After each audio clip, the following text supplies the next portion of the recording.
Esta mañá presentouse no Concello de Pontevedra unha nova edición de Cantos na Maré, unha edición que chega con novidades, con aires renovados, con máis días de programación, aberto a máis culturas, máis xéneros, máis públicos.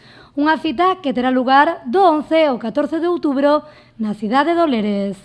Así que Cantos na Maré cobra nova vida, aínda que se mantén o embrión. A idea é mostrar que esta cidade das Pontes nos une aos territorios da lusofonía e as novas e emerxentes propostas que chegan desde aí e que dialogan coas nosas propostas, non?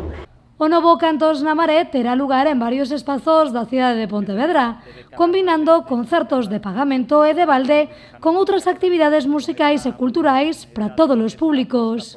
Así que son 4 días de intensísima actividade musical, concertos, debates, workshops e unha aposta realmente máis ambiciosa, non? Así que pasou de ser un porto de chegada a un porto de saída que chega a outros mares de outros mundos.